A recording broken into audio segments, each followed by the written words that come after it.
Also, no, more about gel coat. When the fourth... Don't you call in the... More importantly...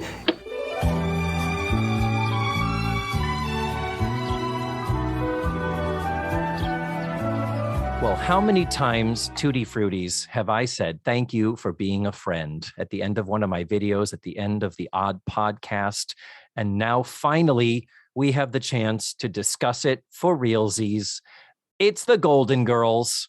Hey, Matthew. The one thing I have been pushing for since the beginning of this podcast. How many different strokes did I have to fucking sit through until David finally kowtowed and was like, fine, we can do a Golden Girls.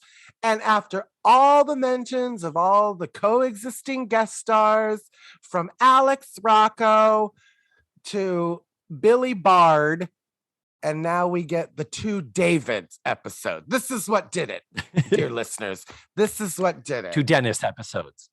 The fact that we had two men play very minor supporting characters on two episodes of the Facts of Life.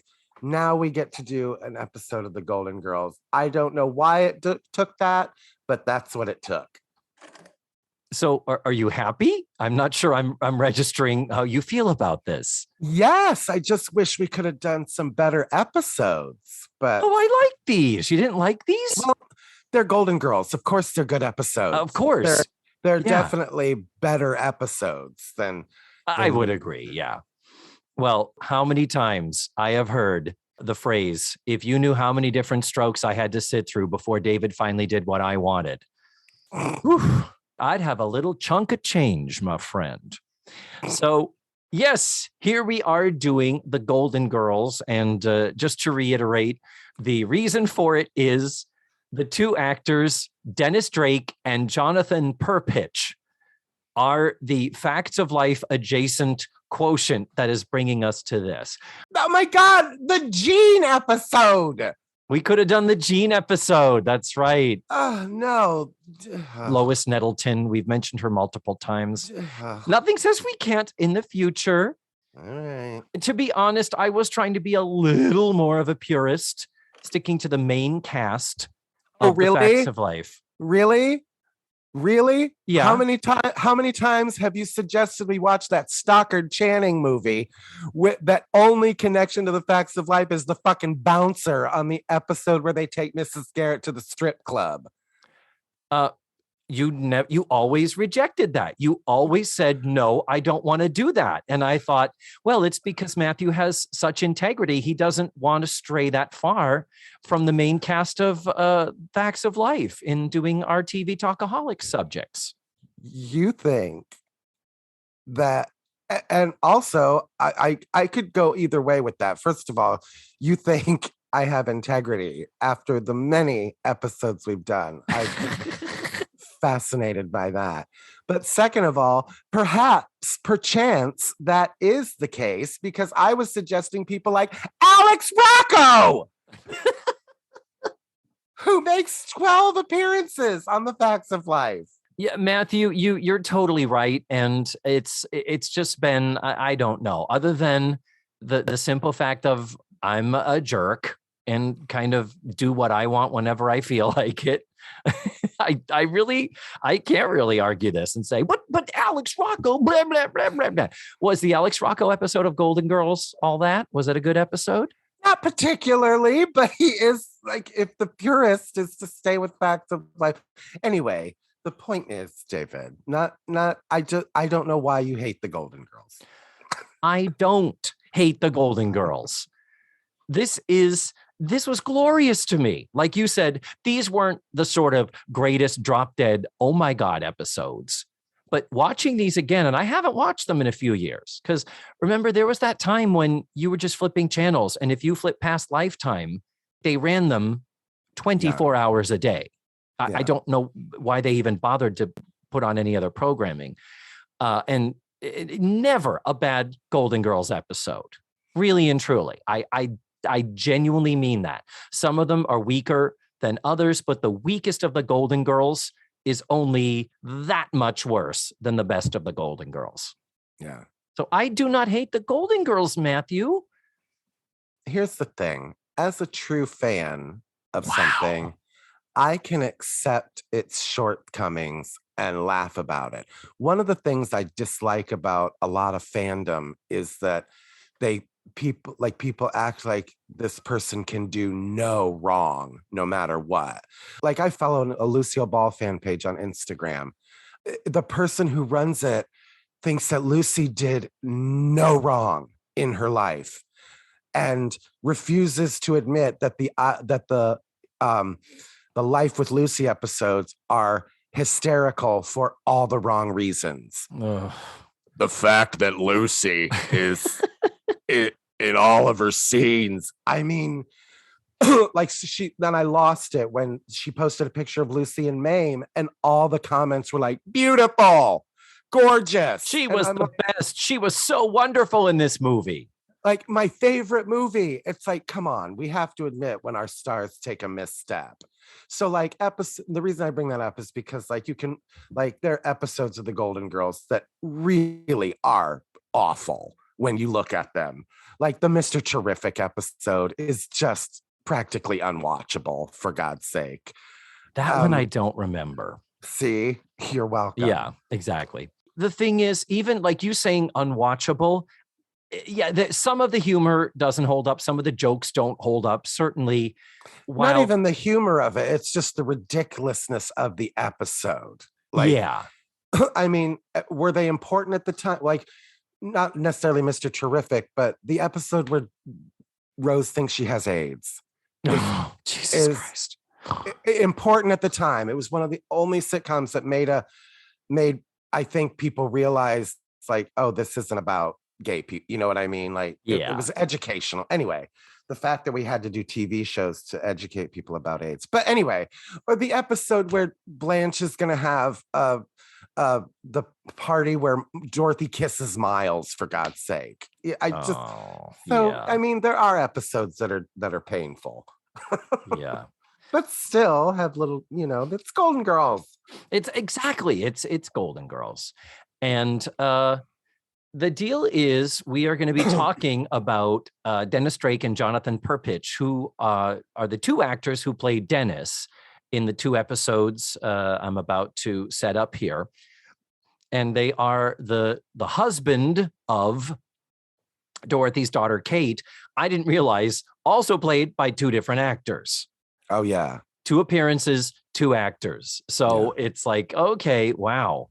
Interesting when they couldn't get both of them. They couldn't even reprise one of them. That's kind of weird, but yeah. So the Golden Girls ran from 1985 to 1992, 7 seasons, 177 episodes, of course, then followed by the additional season of the Golden Palace, which often is clumped in with the entire syndication package, which brings the episodes up to right around 200. So not very different from the Facts of Life. I thought I'd just give some general thoughts about the series. We're already there. We've been kind of jumping into it.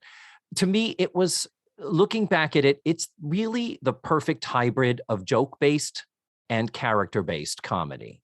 It's definitely not like the sitcoms of today in the fact that it's not every line set up joke, witty line, set up joke. Aren't I witty, set up joke, which always bothered me about like Will and Grace. So yeah. Ken Reed, our close personal friend, has often stated that in a lot of modern comedies, he feels like all of the characters have the same voice. All of the characters, you could take the lines from one character and hand them off to another in The Big Bang Theory, in Two Broke Girls, and that sort of thing. Sure. And I think this is a perfect example of a show where that does not wash, where every single character had a very clearly drawn point of view. And that was the thing that led the comedy, the reactions, and the responses, and so many of the laughs. The laugh per minute ratio is really, really high, I think, for a sitcom of the era. And the other thing about it that I love, in addition to, like I've said, I love the consistency of it. I love the fact that when you tune into the Golden Girls, if it's one of the crappy episodes, you still sit down and watch it and enjoy a lot of it. You don't say, ugh, I'm not, it's not like the Brady Bunch when you pull up a Cousin Oliver and you're like, oh, fuck this shit. Yeah. But the one thing I will say about there was never really a dip in quality. But I will say, and I've said this before, in the later seasons, they did get a little lazy with basically giving Estelle Getty lines like, Blanche, you're a slut. Rose, you're an idiot. The thing of just explicitly stating it versus making a quip or a simile or a metaphor. So I remember thinking that even back when it was in its first run. And that's still, to me, that is a little bit of a scene that shows when you're watching them. If you have an episode where Sophia says, Blanche, you're a slut, you're in one of the later seasons. The show was created by Susan Harris, and in many ways, she was the natural torch carrier from the Norman Lear sitcom school. Now, Soap had already been a hit. That ran from 77 to 81, and I don't think it could have existed if we didn't have the Norman Lear sitcoms that also could have dramatic stuff going on. And Soap deftly managed to go from ridiculous broad comedy to super serious drama. And I would even argue that the pendulum swing from one to the other in Soap is far wider than anything you'll find in a Norman Lear sitcom. And I think that was good. That was a good training ground, because in the Golden Girls, we have the episodes like when Sophia has her heart attack, when Dorothy's brother dies, when I'm trying to think what was another one of the sad ones, when Sophia befriends a man with Alzheimer's on the beach. Yeah. And even when they go to the homeless shelter on Christmas, or Thanksgiving. Yeah, to find Michael Jackson's jacket. Oh, that's right. That's right. They go for the wrong reasons, don't they? But the whole lesson of the episode is they went there for the wrong reasons, but they walked away with something much more valuable. Yeah, of a weird version of Brother, Can You Spare a Dime? But we also cannot ignore the additional Norman Lear connection of B. Arthur starred in Maude back in the early 70s. Rue McClanahan was her sidekick on that show. So they both already had worked in this vein of sitcom. When I say Golden Girls, why do you love the Golden Girls, Matthew? Tell me. Well, B was a dear friend. Mm-hmm. And I honestly don't know why. I just, like, with Facts of Life, it hit around the time that I was like aware of TV shows. And even as a kid, I loved B. Arthur's timing and her comedy and her presence. I don't know why I was so drawn to her as a kid, but I mean, as a young gay kid, she was a big, strong woman. So yeah, I don't mean that physically, but like she was anyway. But I don't know. I didn't cuddle up and watch it with my grandma or anything like that, like a lot of people say. But I just loved the show. I don't know why. Yeah. I know I'm going to surprise you here, but a gay white male with a podcast just doesn't have an opinion about the Golden Girls. I think you have many opinions, as you've stated. No, I do. But the thing is, I agree with you. I watched it too, and we certainly weren't the demographic. I mean, we were as young gay kids, but they weren't thinking, now, what's the show we're going to put on for the young gay kids sitting at home Saturday night? Because none of them are popular yet. They're going to find their way a little bit later. So, yeah, it is weird. And the fact that it anchored this Saturday night lineup that ended up continuing to bolster and allow Facts of Life to thrive and grow and continue on. It is really it still to me is like this show shouldn't have worked. I mean, there are other sitcoms that are just as funny, have just as many jokes and all that didn't work, that didn't get picked up for stupid reasons, or did get picked up and got put in a horrible time slot. And the fact that this had everything just happened to, the chips fell in the right place at the right time. And the glorious cast. I mean, they are the performances. I think as actors, we were drawn to it for the performances, Matthew.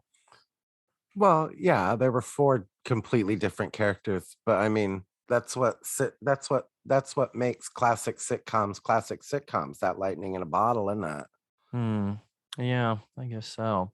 That and the rebroadcastability. Can it be rerun?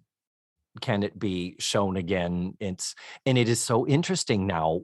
What is the next generation? What is going to be the Golden Girls for the next generation, or the Seinfeld, or the Friends, or the Brady Bunch, or all that? Because so much of what dictated that to us was what the TV stations chose to show to us, that we didn't really have a choice in the offerings. We picked whether to watch them or not. But this whole streaming thing that the kids are into, I'm fascinated to know when I'm an old man to ask them, well, tell me, like, what is the show when you were, The Crown? What were you watching when you were a kid? He said, when I'm an old person. What are you waiting for, David? Really? Wow. Oh, that was good. Yeah. When I'm an old person, like the Golden Girls, who are only supposed to be in their early 50s. Oh, that got us right to it, didn't it? It did. Oh, did somebody mention age and ages? Oh, no, I love talking about this. So go ahead. So let's go there. So here's the thing. First of all, I have to credit and I have to tell you guys, Wikipedia is a great site. And I always say, give them money every year for how often we all use it, but I use it so much.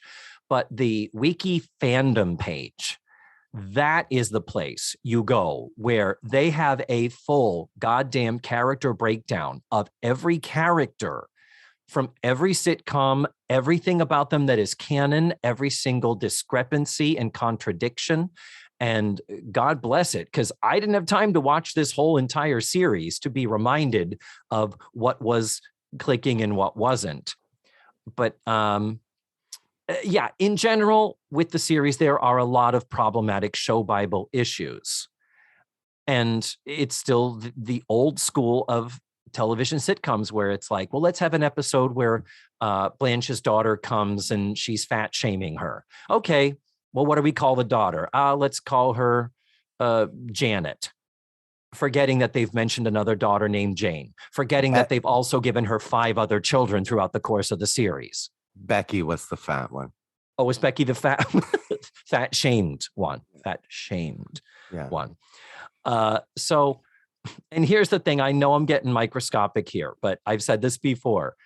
For all the storytelling, for all of the reminiscing and life experience that these women share with one another, Blanche has admitted she wasn't as involved with raising her children as she would have liked in hindsight.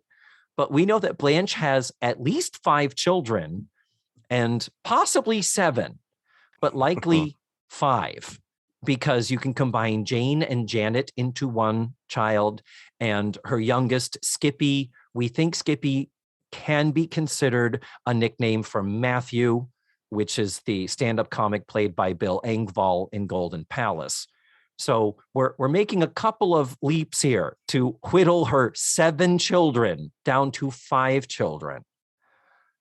That's a lot of kids. You'd think that there'd be more stories about her children, about passing that many living beings through her loins. Yeah.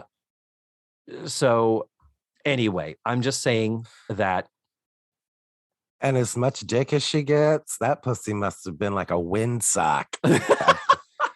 After 7 kids. Her vagine hang like sleeve of like- wizard. like when the wind blows and you hear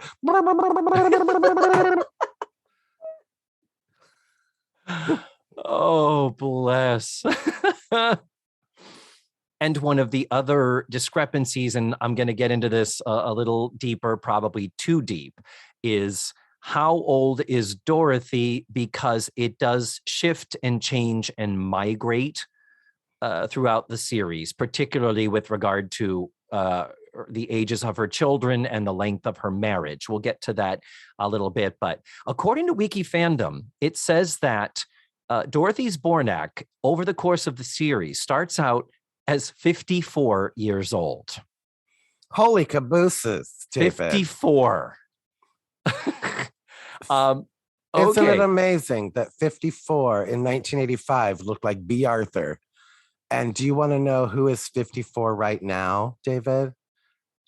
So you can compare in 2022 what actresses are turning 54. Other actresses? Okay. I know one actor that's going to be turning 54 this year. Who? Me. Oh, the most famous of all. I know the most famous 54-year-old on this podcast.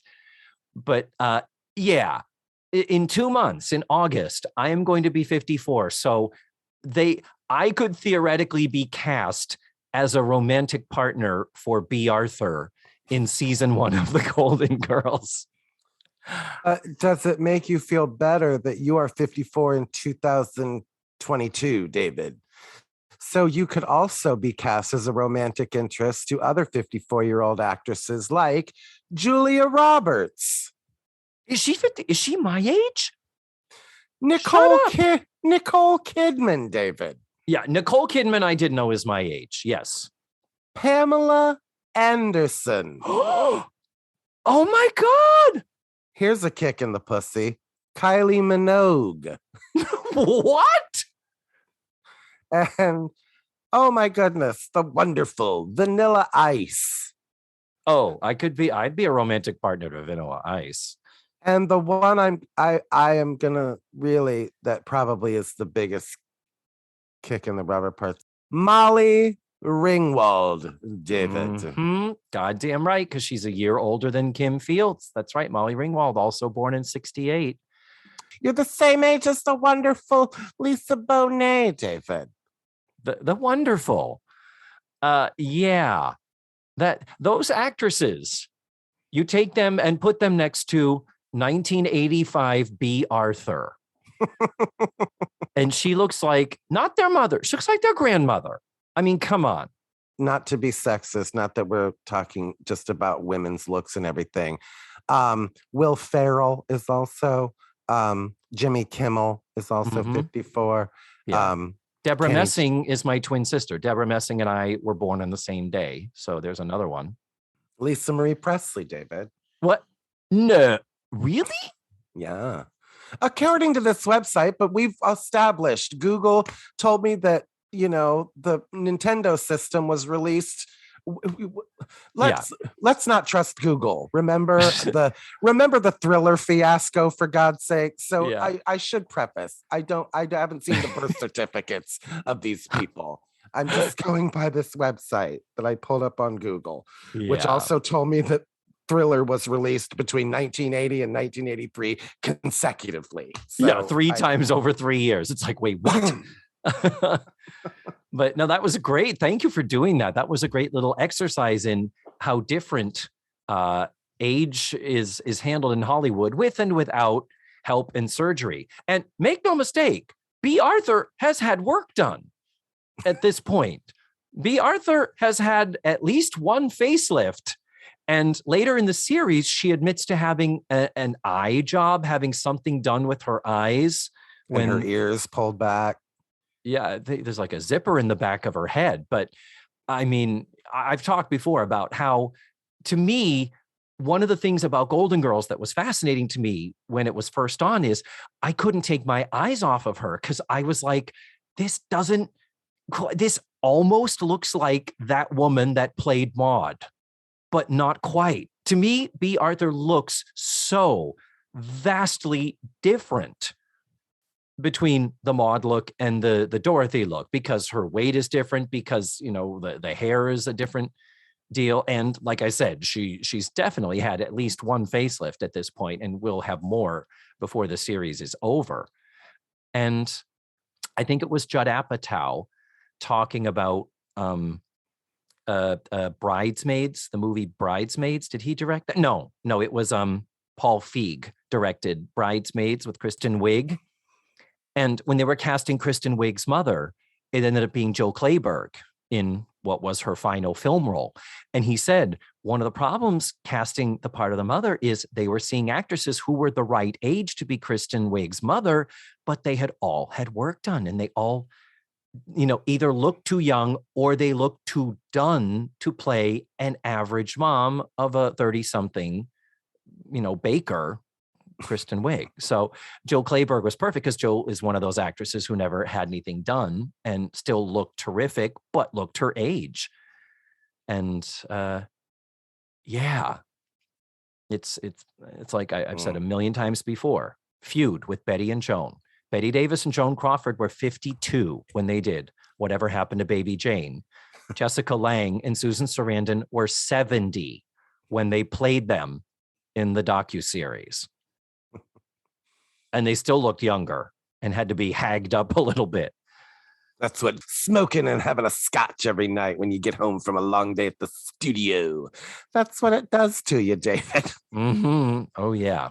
That's the one thing about Jessica Lange's performance that I was always like, Joan Crawford had that buzz in her voice in the later years. You know what I'm talking about? The gravelly buzz. Like, she was always a nanosecond away from one of those phlegmy smoker's coughs.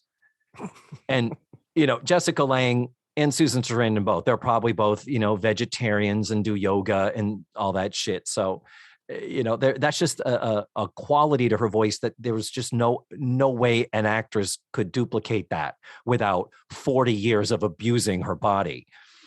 And it is something, all right. So, yeah, anyhow, again, I repeat, thanks to Wiki Fandom, because more of what I'm going to be discussing, I have to thank it for a lot of the factoids you're going to get here. And this is on the internet, so we know it is all true, right, good, and accurate. Yeah.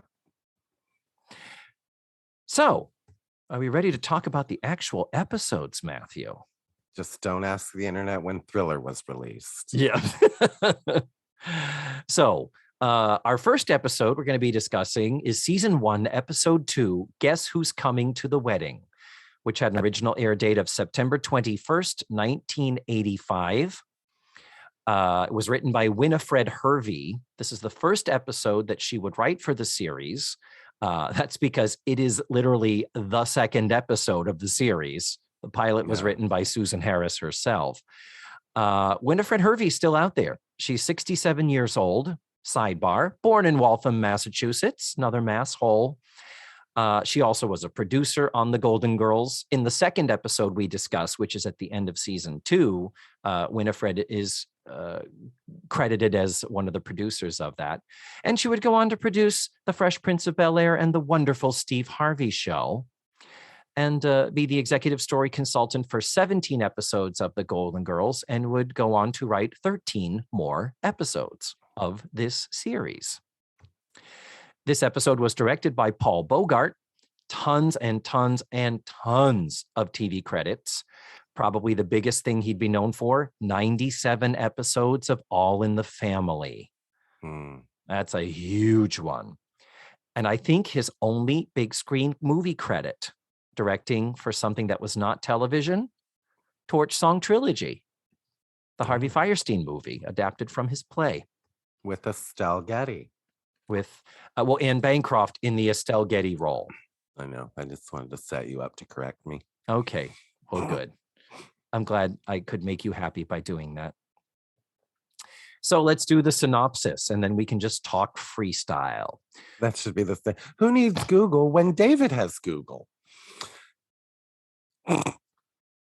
That's If you knew how hurtful it was to me, when you point out all the times that I'm a jerk to you, that hurts me, Matthew. That's just hurtful. Can we Sorry. go on, please? Yes, Okay. promise. Dorothy anxiously awaits a visit from her daughter, Kate, and Kate's boyfriend of 6 months, Dennis. When they arrive, they announce they are planning to elope to the Bahamas. In classic sitcom style, they say, "No, don't elope. Get married here. We're going to throw the reception in a few days right here in our living room." But with the wedding proceedings, Dorothy is faced with seeing her ex-husband Stan for the first time since he walked out on her 2 years ago. Will she be able to survive the day and not go crazy? Was that intriguing enough? Does that? Oh my create a- God. Yeah. Yeah. You're welcome. So, yeah, let's kind of just talk freestyle about it. Well, it's that first season. It's a much darker lighting than later years. Like the episodes, you'll notice go through some changes. I love that there's the makeup is so much different. Like at some point, somebody went to Rue McClanahan and Betty White and said, "We don't need the drag queen lashes on you. Like let's put a smaller lash on you. Like you still can wear a false eyelash, obviously, but maybe not these for Radio City." Because like Betty White's eyelashes are just ridiculous in this episode. But I just like again the sitcom trope of I wrote down several times like who are these people that are in this house At the reception. at the reception? Right. are Who these did they people? invite to this reception? Again, because Dorothy's daughter, and we know that they're flying. It was a flight, and that happens in the second episode too, that they live somewhere that you fly to come to Yeah. Miami and visit mom. So wherever, it's like, who the fuck do they know in Miami? Well, there were no anyone their age. Like, so it was none of their friends. So I guess the girls were like, "My friend's daughter's getting married. Do you want some free cheese balls? Yeah. Come on over." So true. So this is the thing that strikes me about this is only the second episode. And I'm always impressed with a series that just hits the ground fucking running. Like this isn't an episode where you and I are now saying, yeah, and they're still kind of finding their way and gearing up, and they hadn't worked out this character yet. This is as rock solid an episode as any from the series when you look at it from joke perspective and character perspective. Yeah. It's quite, I mean, jarring in the best possible way to watch this and say, this is the second. The pilot wasn't a one-hit wonder. It wasn't a fluke.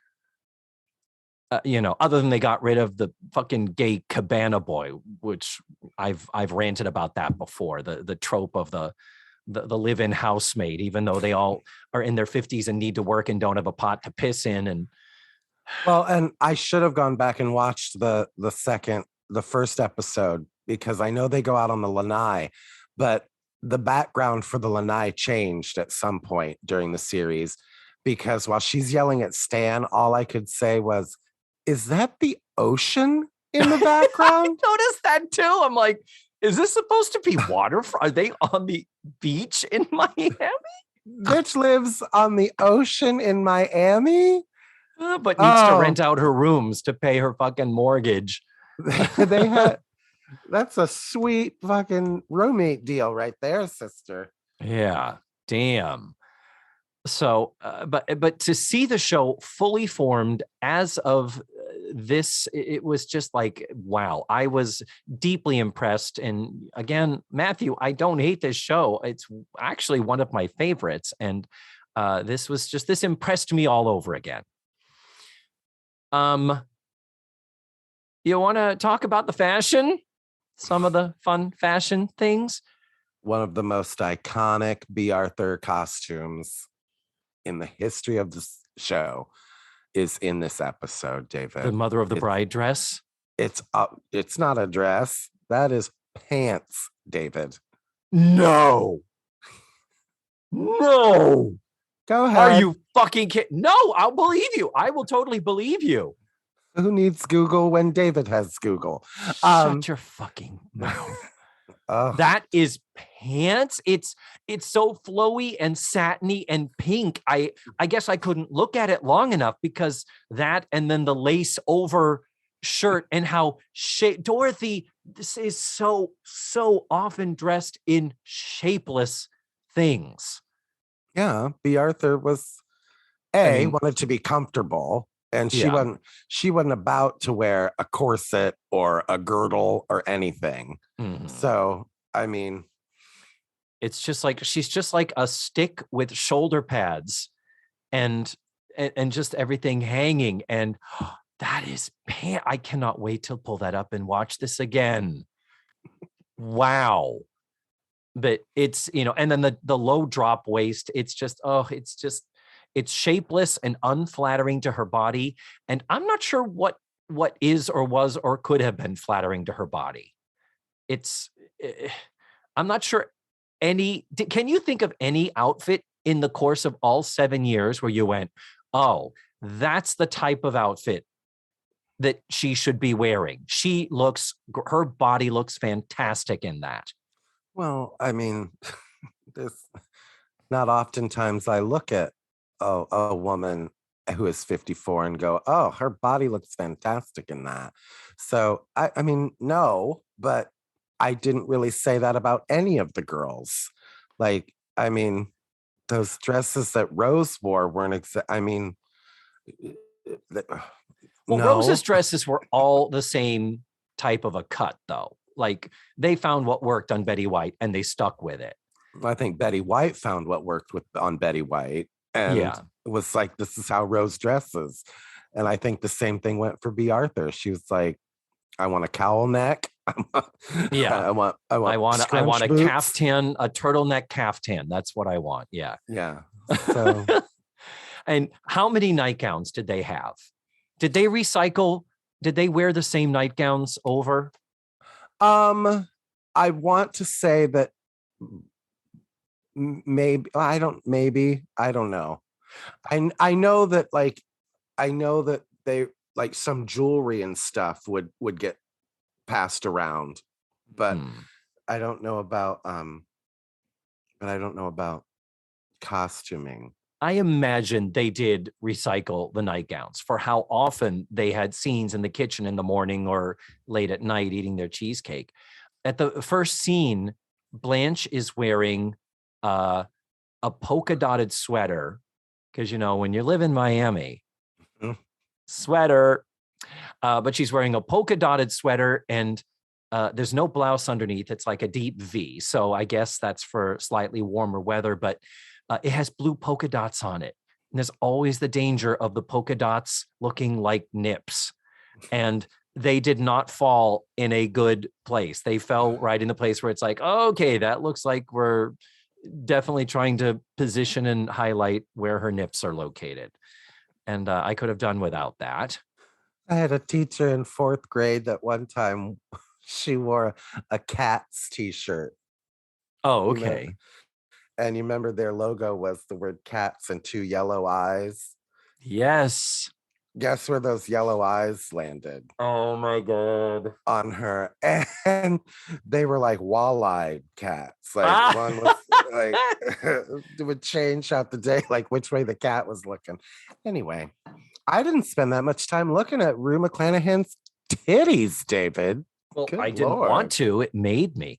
And the one other thing I want to point out is at the wedding, at the end of the episode, Rose is dressed in the same outfit that she wore in the previous episode, which was, remember, the first episode was Blanche was supposed to be getting married and Dorothy and Rose didn't think she was making the right decision, but they were deciding to hold their tongue. But so already we're seeing that they're recycling. Okay, this is Rose's nice outfit, her formal dress, the powder blue with the jacket that goes over it. And it looks fantastic, but you see it in the opening credits every single episode when B. Arthur flings her into the closet. It's that It's that thing. So, but I don't perceive this was like a Sex in the City where every single episode they had a new outfit for every scene and they never wore the same thing twice.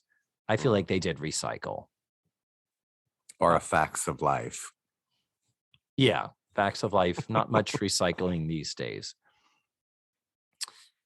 Okay. So here's the funny thing. The two actors who play both Kate and Dennis, their parts are so small and so utilitarian for the rest of the show. I really didn't have a lot to say about their actual performances. No, I have no comments about any of them. Yeah. So in this episode, Kate is Lisa Jane Persky.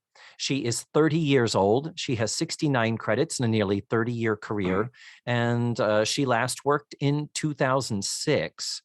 And Dennis is played by Dennis Drake. Dennis has only 14 acting credits between 84 and 91.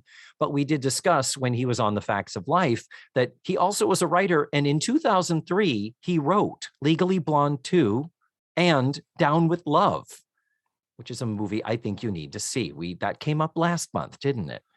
The Renee Zellweger, Ewan McGregor, Down with Love. Yeah. Legally Blonde 2, Electric Boogaloo. Yeah.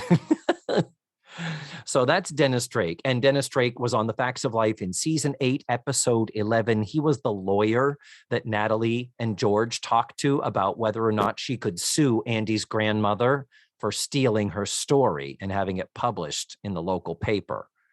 So remember, Natalie was kind of hinging her Pulitzer on that tawdry Harlequin romance novel article.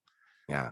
So that's where we know him from. That's the connection. That's connection number 1 to The Facts of Life, Tutti Fruities and ladies and gentlemen. And this is the first time we meet Stan Zbornak, Herb Edelman, veteran actor. He would play Stan on 26 episodes of The Golden Girls. And great actor, great character. I love that they frequently brought him back. He was just the right palate cleanser, object of their hatred and insults. He's one of those few. What a gift to be able to take that part and make it him. I love Stan. And he somehow figured out how to make this horrible person lovable. And so he's fantastic. I wonder if it was intentional, or again, they were like, oh, let's get a guy in here to play her. We don't know how, they didn't know if they were going to bring him back. You know what I mean? True. If they thought this was a one-time thing and people liked him so much, they were like, oh, let's bring him back.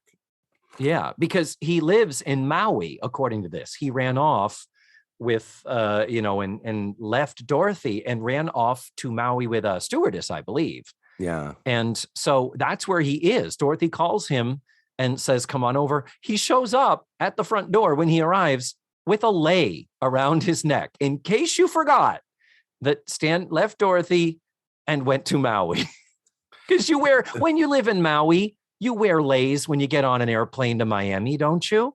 Well, maybe when you live there, but I don't know if you wear them during a 3-hour flight from Maui to LA and then a 6-hour flight from LA to Miami. So I maybe if you live there, you wear them, but I don't know if I'd wear them for a full day of travel.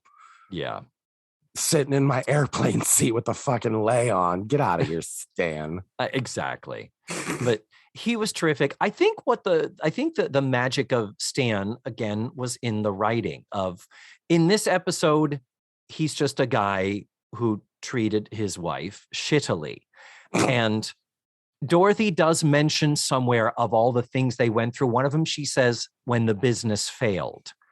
That's kind of a little tidbit dropped where, as we go on, Stan, first of all, this marriage ends.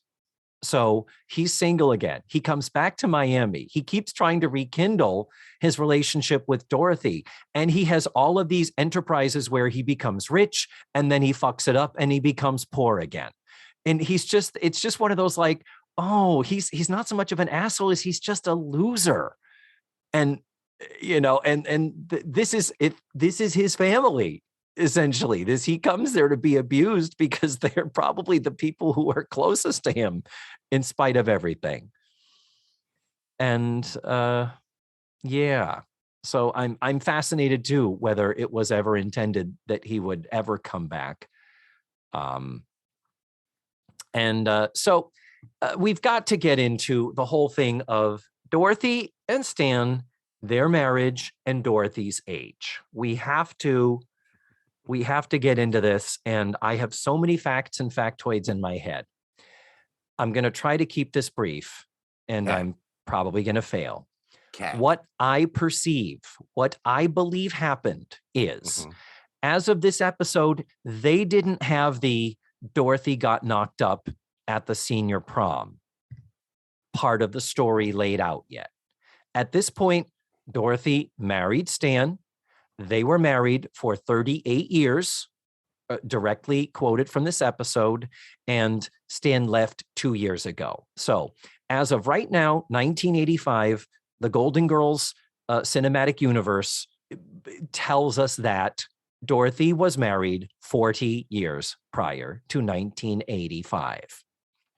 So which technically would have made her 14 then, if she's 54. Ding, ding, ding, ding, ding. That's what I'm getting at. God, what have I started? Yes. No. You're totally right. That's what's going on. So I think at this point in the Golden Girls cinematic year, the GGQ, that we had, the writers were thinking that Dorothy was the same age as B. Arthur, because B. Arthur was born in 1922.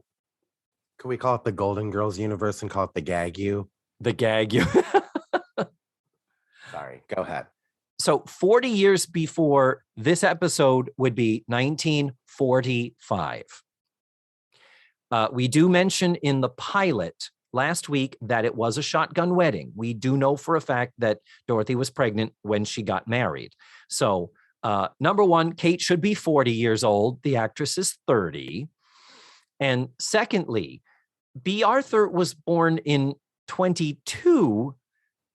And like you said, if Dorothy is the age that they later stated her to be, only 54, then that would make Dorothy only have been 14 at the time. So that doesn't wash. So I think at this point, they were thinking Dorothy and B. Arthur were around the same age. B. Arthur was born in 22. So in 1945, she would have been 25 years old. So they were shaving a few years off. And I think later on in the series, when they had to state more explicitly how old is Dorothy, they suddenly made her younger. And we talk about later that not only was it a shotgun wedding, but that Dorothy got pregnant at her high school prom because Stan took her and she was supposed to go with another boy and Estelle Getty sent him away and blah, blah, blah. So that is why we have the discrepancy that later in the second episode that you and I are going to be discussing, when Dorothy talks to Sophia, Sophia says, picture this, Brooklyn, July 1949. It was your first anniversary and you and Stan were fighting and you came over to the house, blah, blah, blah. So in the actual episode the following year, they say that Dorothy and Stan were married in 1948. Well, now that shaves their marriage. Their marriage is now 3 years less. And that still doesn't quite wash because now that puts Dorothy at 17. I guess it kind of does. Anyway, the big thing is that one of the things in the show Bible that became muddy over the years is how old Dorothy is, and the ages of her children did not reflect that. Because we have another episode where her son comes in, her younger child, and it is stated explicitly that he is 23 years old. And that is 3 years after this episode. So that means that Dorothy, Kate, and then 20 years later had Michael. Because if Michael's 20 years old, 23 at this point, 20, yeah. So I don't know. I don't think there's 20 years difference or whatever, but just FYI, this all is muddy. And this is a thing I've always been like, wait, what? And here's the thing. Let's step back. Let's take a look at the big picture, David. The fact that all of this really does fit together. It's just the microscopic things of the dates don't quite align. That's actually a good thing. That's really not the worst sin a 7-year TV series could commit. It's when Dorothy says, well, I remember 15 years ago when I was in the Peace Corps in Africa. Or I remember 20 years ago when I was in the Himalayas going to see the Dalai Lama. It's, that's the stuff where it's like, wait, what? So anyhow, their ages aren't nearly as important as the setup of that fucking house where the kitchen, where the first bedroom on the right doesn't have anywhere to go because that's where the kitchen is. So it's so true. And meanwhile, behind the kitchen is a garage, for God's sake. So, I mean, even though the establishing shots of the house showed the garage door by the front door. Anyway, so yeah. Yep. We'll forgive them some ages. There was a lot to look over. There was a lot there. But the fact that it still is all nearby in a clump, it's not completely wrong. Like I said, if Dorothy said, well, 30 years ago when I was living in Palatka, Florida, driving a taxi cab, it's like, no, you can't be doing that. No. So it is a thing. I had to talk about it. I don't know if any of what I said made sense. It is such a jumble in my brain of, well, if it was this long, then if it was this date. And on the show itself, at later time says that the prom was in 44 or 49 and all of this crazy stuff. So what else about this episode, Matthew? Do you want to discuss? The two last things that I have that kind of stuck out to me were what I call 80s tech. Yeah. The fact that Stan has to take pictures out of his pocket to show people his house in Hawaii. Yes. And the fact that they're putting together little things of rice to throw, which I think it's now illegal to throw rice at weddings. Yeah, because it's bad for the birds. You throw bird seed now. But I thought that too. I was like, they're throwing rice. You can't do that. The pigeons would eat it and then explode. But that's all I have about that episode. I didn't have much to say about it. The trope of putting together a wedding in a few days where there is a priest. They did go to a church. They didn't have the wedding in the living room, to their credit, but they were somehow able to book a church. Kate found a full bridal wedding dress that fit her. Okay, like you do, when you plan a wedding in 3 days or however fucking long they think that this is going to be. But wow. And I've mentioned this before, and I realize so much of this podcast is just me repeating myself, but this is the place to repeat it. The Golden Girls was filmed in Los Angeles, in Hollywood, and was written by people who have never, ever set foot in Miami or the state of Florida. And Dorothy, in her anger, right before the commercial, have you ever met a man who knew how to push all your buttons? And Blanche responds, yes, it was a cabana boy in Pensacola. Because when you live in Miami, you pop up to Pensacola for a booty call. Do you know how long it takes to get from Miami to Pensacola, Matthew? 10 hours. 9.5 by car. Close enough. Yeah. I will round that up, and you, sir, are correct. Because you're going to stop to pee, so it's going to take you 10 hours. Yeah, true. Very true. But that thing of, so-and-so's coming to visit and they're bringing the kids. What are we going to do? Oh, we could take them to Disney. And I think Blanche says, I know a great bar where the sailors stop off in Cocoa Beach. And it's just like, what? They're in Yeah. Miami is 4 hours or 4.5 from Orlando, where we are now? Like Miami proper, it's probably at least a good 5. Oh, is it that long even? Okay. Yeah. And then the Keys are like another, it is more, to get to Key West, it is still hours and hours. Pensacola is up in the Panhandle, by the way. That's literally Southern Alabama, for those who don't know their geometry.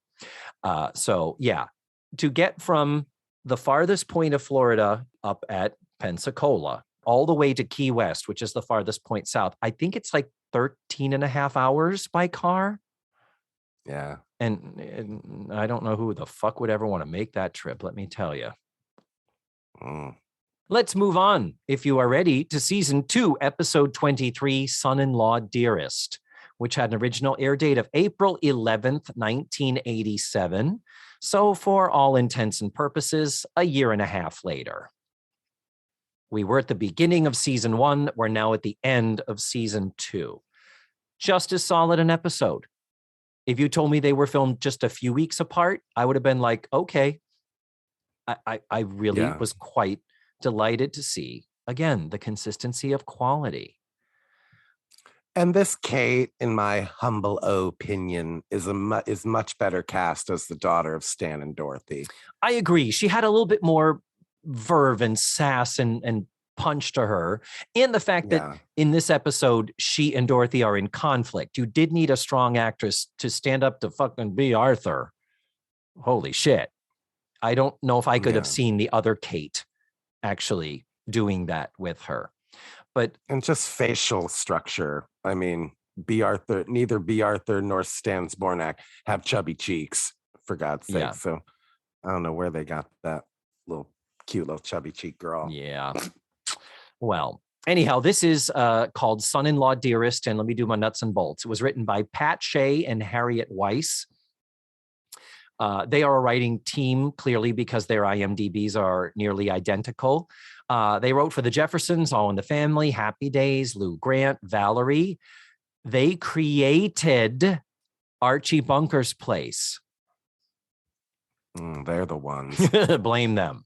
This is the only episode of Golden Girls that they would write. And this episode is directed by Terry Hughes. Terry Hughes is the John Boab of the Golden Girls. Of all of the episodes, he directed 108 of them. The next person who directed the most episodes after him was, I forget which one it was. It wasn't Paul Bogart, but the next highest number of episodes a director directed was 21. Like a fraction. Terry Hughes was the director of this show. Like James Burrows was the director of Will and Grace. There's another Facts of Life connection, David. How so? The set for the kitchen on the Golden Girls, as we know, was used in the television sitcom It Takes Two, starring Patty Duke in the year before, which was a TV show directed by John Boab. Was it? It was. Shut up. The reason, because I pulled up an episode on YouTube to get a look at the kitchen, which I couldn't find one where they showed the kitchen, because I wanted to see how it looked, because it just seemed weird to me that they would keep a kitchen set and attach it. I don't know. Anyway. It is weird, but it's, God, I thought there were a lot of them on YouTube. I thought there were at least a couple. They all been taken down, I guess. Oh, no. But the worst thing about It Takes Two, the fucking theme song, David. Oh my God. Oh my God. I was like, who okayed this to be the sitcom theme song? Anyway. Yeah. So. It's like this, show me your future, I'll show you mine. It's like, it's just it's awful. worse. It's schlocky and worse than Family Ties. And Family Ties at least has a little bit of a vibe going, what would we do, baby, without it had a little beat. This was a ballad, a fucking schlocktastic ballad of a husband and wife where it's like, ugh. If you told me that was the theme song to the shitty Empty Nest with Rita Moreno and Paul Dooley, now that I would have believed. Yeah. Yeah. Bringing it full circle back to the Golden Girls. And of course, Patty Duke. What would I know her from again, Matthew? What would I know Patty Duke from? Oh God, we're not sitting through an episode of It Takes Two. No. And Patty Duke, the mother of the wonderful Mackenzie Aston, whose praises we sing on a weekly basis for his work on the Facts of Life. So, in this episode, The synopsis: Dorothy's daughter, Kate, pays a visit. Dorothy suspects Kate is expecting, but Kate brings the surprise news that her husband, Dennis, has cheated on her and she has left him. Dennis shows up, and when he and Kate announce they are going to work things out and stay together, Dorothy is the one who has to struggle with whether or not she can forgive him and whether Kate will forgive her for not forgiving him. Ooh, that was a pronoun bloodbath. And also, Rose and Blanche watch an I Love Lucy marathon. Did a little bit of a B story here. And a C story, Sophia has a fart and poop runner that made me laugh every time it happened. So true. So, God bless her. God. and they were all the biggest laughs of the show. And which just proves my point that farts and poop is funny. It is. I'm sorry. Never not funny. I forgot to say, Terry Hughes also would go on to direct 100 episodes of Third Rock from the Sun. And that's like, I think they had like 130 in the overall series. Again, the majority. He has tons and tons of series in his IMDb page, and most of them are multiples. There are very, very few one-offs. When you got Terry Hughes, he was all in. And of course, our connection to the facts of life is that Jonathan Perpich takes over the role of Dennis in this episode. Jonathan Perpich, of course, was just Eric Sandler on The Facts of Life, Season 8, Episode 24, Rites of Passage 2. The one who was the potential love interest for Jo, but her future boss, with whom she hopped on a motorcycle and was going to ride off into the sunset to her new job developing youth software in Los Angeles before they realized Facts of Life was coming back for a 9th season. So we just saw Mr. Perpich in that role. And in the role of Kate, we were crediting this wonderful actress. This is Dina Freeman. She is 31 years old here. She is still working, 34 credits in a 40-year career. I show one of her biggest credits was she played Henry's free-spirited niece, April, on 16 episodes of Too Close for Comfort. That would be the Ted Knight show. So she'd already done that before this. And so she was a veteran sitcom actress and quite good. Now, who is your preferred Dennis to compare and contrast, since this whole TV Talkaholics is about Dennis Drake and Jonathan Perpich? Whom did we prefer? Whom did you prefer, Matthew? The first one. Yeah, I think I would have to go with that too. I think if we could have ever brought them back, I would have loved to see Dennis Drake matched up with Dina Freeman. So our first Dennis and our second Kate, I think that would have been the best casting.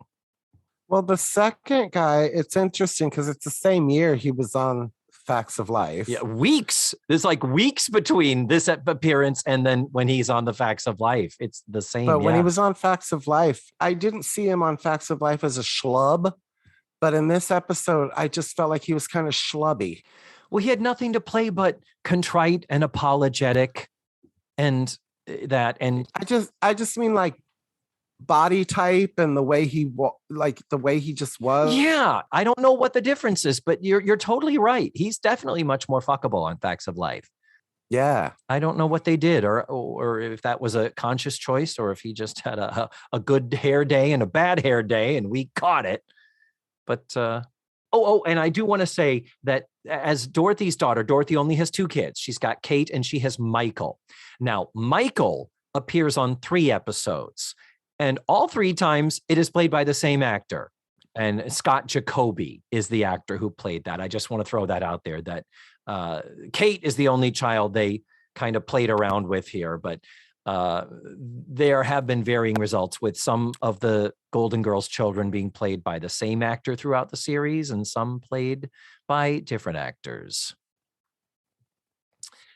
So in general, thoughts about the second episode? Son-in-law Dearest. I mean, I don't have hardly any notes about this episode. So it's just little things like The whole bit about the I Love Lucy marathon is just fantastic.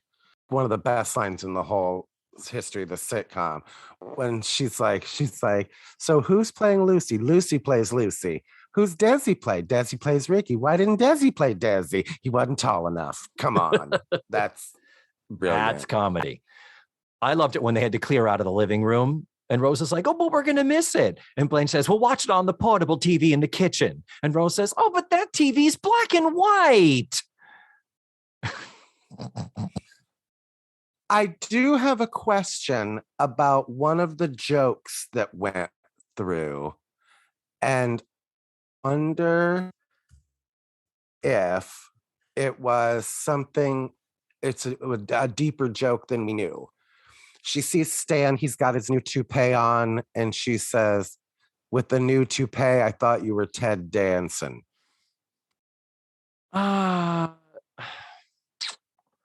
I didn't quite get that either. Ted Danson has been known to have a toupee when he was on Cheers. There was an episode of Cheers where he takes it off. Oh, was there? Oh, I didn't know that. Yes.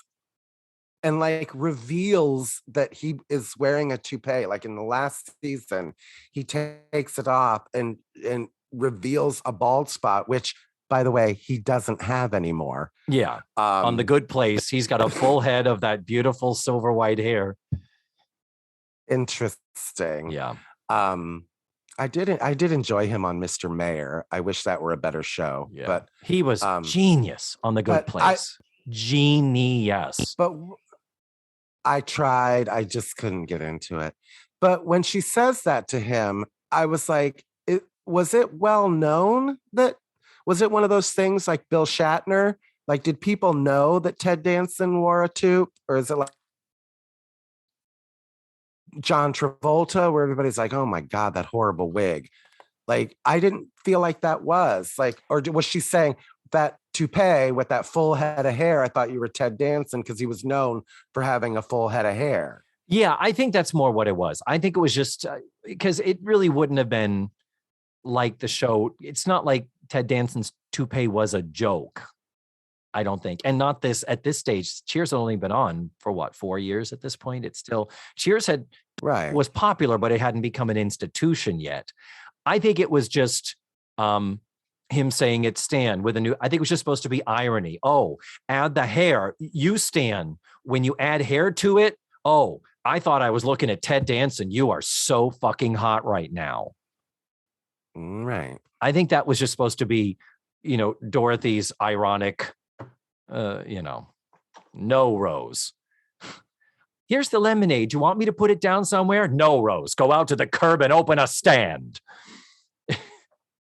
All of the no Rose jokes. Yeah. There are people who have compiled them on YouTube. And honestly, when you clump them all together, you're like, these are kind of easy jokes. It's like, okay, Dorothy needs to say something and be a bitch here. And then we'll move on to the rest of the plot. And yet it's so goddamn funny. Jesus. Well, when it's like somebody like, you tell somebody Olivia de Havilland died and she was 100. And they're like, oh no, what happened? She was colonizing life on Venus, Rose. She was 100. Jesus Christ. Well, you bring up the toupee joke, and Stan is back for this episode. This is Herb Edelman's 5th appearance.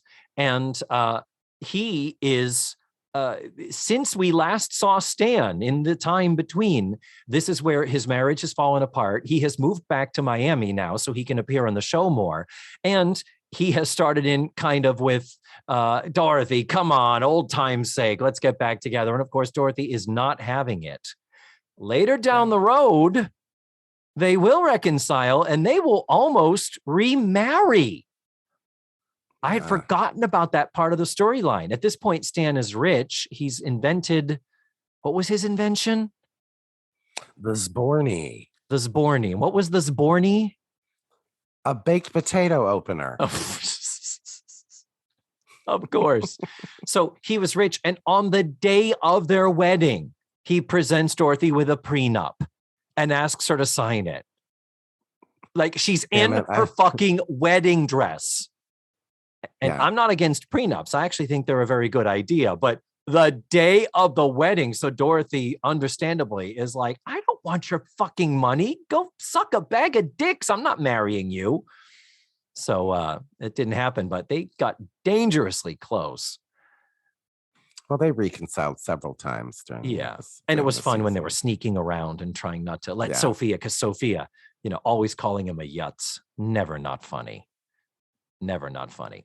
By the way, Matthew, Herb Edelman is 11 years younger than B. Arthur. Oh my God. So he was born in 1933. If their child was born Oh God. in 1945, he would have been 12 at the high school prom. Which makes him what, 44 in this episode or something like that? Something ridiculous. Yeah. Well, in 88, he would have been 55. So he's 53. He's like 50, 52 here. Oh my God. Okay. He's younger than I am. And with that full head of hair, David, I thought I was talking to Ted Danson.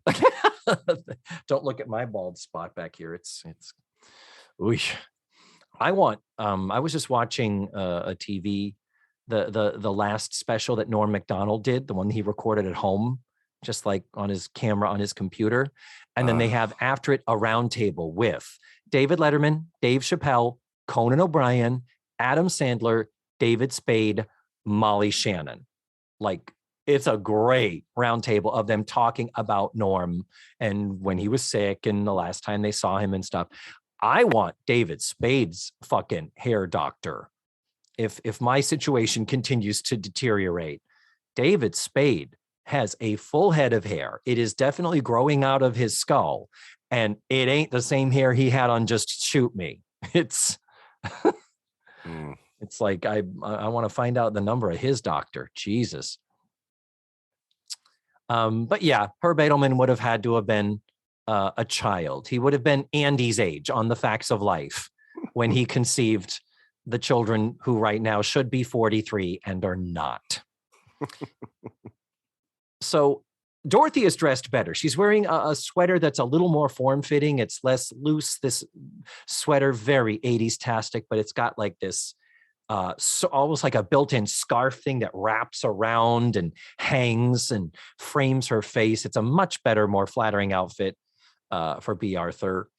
And she was a big fan of hiding her neck. Oh, really? Why do you think what? You see her neck? Are you high, David? Yes, but she was a big fan of outfits that hid her neck and her hips. Oh, so it's like when you watch a movie of Joan Crawford, like post 1962, every shot of her neck is in shadow. Oh, yeah. But and again, it's fascinating. B. Arthur, once you find that out and you see a clip of her in something and you're like, holy fuck, every scene her neck is in shadow. Mm-hmm. They would find a way to shade her neck anyway. But that's it. But that's also surprising because she's clearly had work done on her face. It's like, well, why didn't she have something done to her neck? But then again, look at Candice Bergen and same difference. Anyway, I'd rather not. And again, we are not ugly shaming, age shaming women. We're just talking about actresses in Hollywood, and plastic surgery is a tool that they use. And we all use tools with varying results. Individual results may vary. There, I said it. Look up the current Marlo Thomas, for God's sake. Oh, you texted me those. Good God. Those are upsetting. I have nothing else to say, David.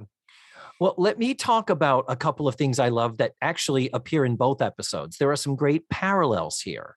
Number one, Dorothy is the one in crisis. In the first one, it's whether she can survive spending a day with Stan for the first time since he left her. In this one, Dorothy is still furious with her son-in-law that he cheated on her daughter.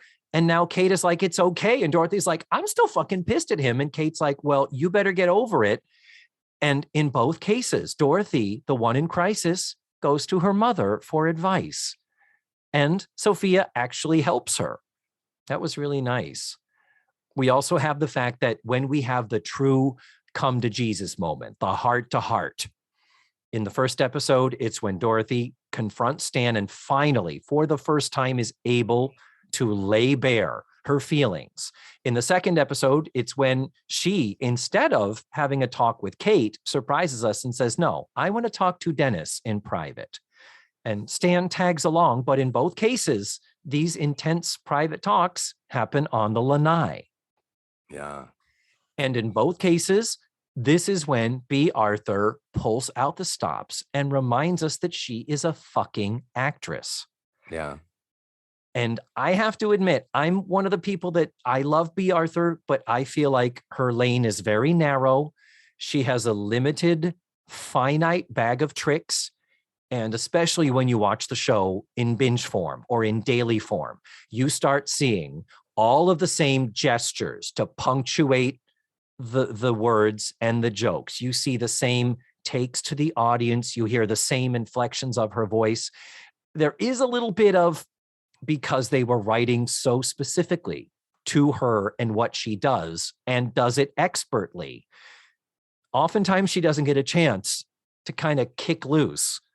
And in both of these scenes, I'm like, wow, she is, I forget, I don't give her enough credit that she actually does have the chops. They just didn't give her as many opportunities to use them as they could have.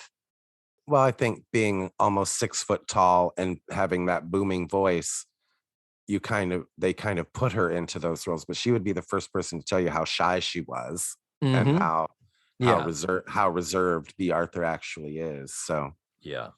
We have two possible firsts or indications of firsts that will go on to become very important in the gag you, as we like to call it.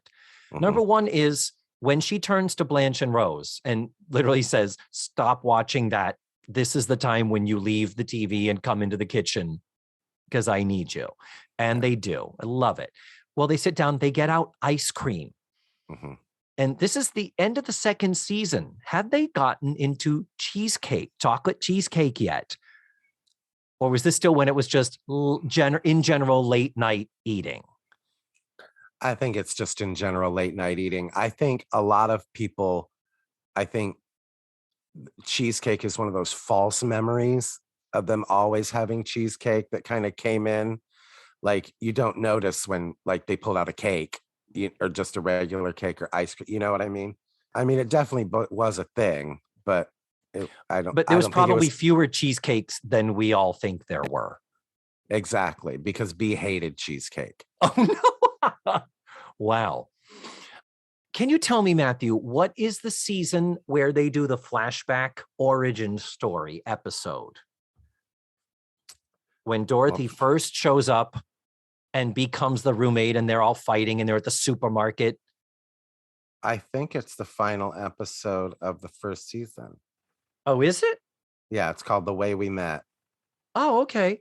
So then I am wrong, because at the end of the first I believe at the end of that episode, they're all like, well, clearly we can't get along. This is terrible. What a stupid idea. We can't live together. And then it's like, wait, what's this in our shopping cart? A chocolate cheesecake. We're going to get along just wonderfully. Yeah. Okay, then. So the ice cream thing is just that now I'm like, well, why is it ice cream and not chocolate cheesecake? We know why. It's because B. Arthur hated it. Then in the bedroom, when Dorothy is getting her advice from Sophia, Sophia starts to tell her advice in the form of a story. And she says she has just woken her up. So Sophia is cranky as fuck, and I would be too. And Sophia is like, all right, sit, listen, learn. Picture this. Brooklyn, July 1949. And in response, B. Arthur says, Ma, can't you put a sentence together? You sound like a sportscaster. I think, Matthew, this could be the first time we get the picture it. It's picture this, but this is the precursor to Picture It, Sicily, 1923. Do you recall if that is ever done or used before this? Oh Lord. I'm relying on your expert encyclopedic knowledge of the series, Matthew. No, but if I look at a list of the episodes, I would be able to tell you. Really?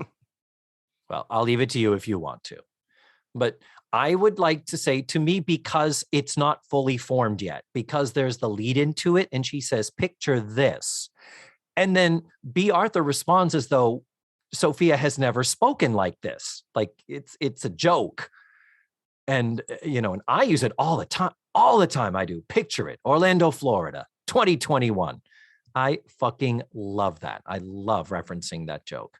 I can't think of one, but I mean. Well, you know what, Matthew? That's where our dear listeners come in. You guys may likely know this better than we do. So, yeah, if you know that, if that was the first time that we had Picture It mentioned on a show of the Golden Girls, let us know. Or if I'm wrong, of course, I want to know. I would love to know when that first was there. But I would like to think that this is a landmark episode. If you're going to correct David, have all of your references available for viewing. Send me the links, please. Show your receipts. show me the receipts, in the words of the immortal Whitney Houston. I think in both the episodes, that person you see is closer to the real B. Arthur than her growling at her ex-husband in the living room. Yeah. Those Lanai scenes are, those are the things that win you Emmys, ladies and gentlemen. And do you remember which season B won her Emmy? Was it season 2? No, I think she was the last one to win. You're right. I think she was. Yeah. Betty White was the first. I remember that. Yeah. And Estelle Getty, she won hers the same year Betty White won hers. Same year, yes. And then Rue and then B. So B, it would have been for season 3, presumably. But with that, we have come to the end of the 2 Kates and the 2 Dennises on the Golden Girls, linking us to the facts of life. And let's see, final words. We already talked about, we both agree that we want Dennis number 1 and Kate number 2 in our dream casting scenario. We will be sending that back in the time machine to the producers to make sure that they correct that in the multiverse.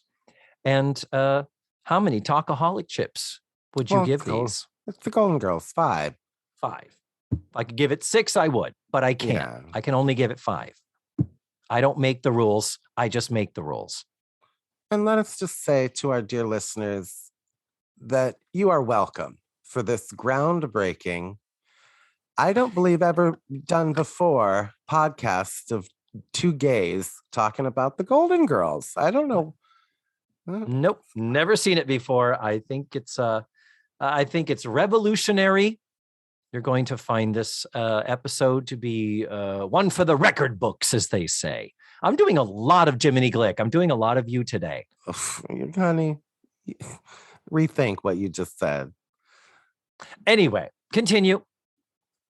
I would like to end this, David, with one of the greatest B. Arthur line readings in the history of the entire series. The series. Was it in one of these episodes? It was, David. Oh, I'm thrilled that we happen to intersect there. So give it to me, hit me with your best shot, and then we will sign off and let these people get back to their boring humdrum lives. I finally get to say goodbye, Stanley. Well, Dorothy, here's the thing. I said goodbye, Stanley. Wow. The way, the 5-octave range, I get to say goodbye, Stanley. Oh, B. Yeah. Oh. Nope. It's really, really wonderful. Cannot recommend them highly enough. And the entire series plus Golden Palace are available on the wonderful Hulu streaming service. And with that, this is the end of July. We sang a song at the beginning of May. We sang a song at the beginning of June. There isn't really a July song, is there? Born on the 4th of July. Yank my doodle, it's a dandy. Oh, for the love of God. Huh? No? For the love of God. Too far? Yes. Yes, Stanley. Thank you again, Tutti Fruities, for supporting the show. We love you. Goodbye. Mwah. Bye, David.